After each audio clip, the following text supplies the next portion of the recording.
Well, he created the TV series Lost, and now J.J. Abrams has reinvented Star Trek. San Diego 6's Kelli Gillespie talked with the director about starting from the beginning with Kirk and the Enterprise crew, as well as getting Leonard Nimoy to bless the project.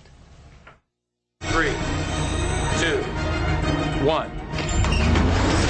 Remember, the Enterprise won't be able to beam you back until you turn off that drill.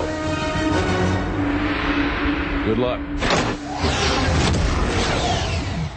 How did you decide to start at the beginning?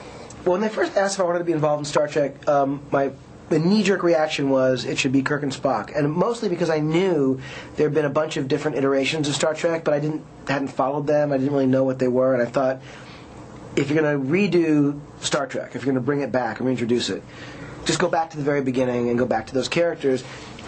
And I was never a huge fan. I never felt there was like an emotional way in to the stories. So I felt like, let's do that. Let's do a version of the story that gave audiences that sort of reason to care about these characters before they became captain, before they became first officer or were on that ship. You used the kind of like the time travel aspect to it, which I thought was really neat, because then it still keeps us guessing as to what's going to unfold, because when you go back and kind of interrupt something. And I know that you're also using some of that on Lost, which is great too.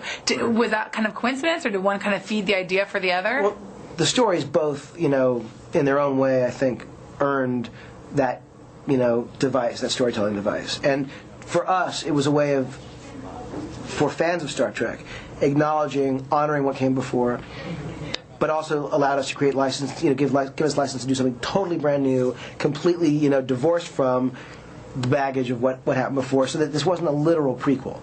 And also, when you do a real prequel, you've got that nagging problem of, I don't care how exciting the scene is, I know that dude lives. Yes. Like, you know what I mean? Like I don't, Ewan McGregor's not going to die because I've seen Alec Guinness play him. Like, I know he's going to live.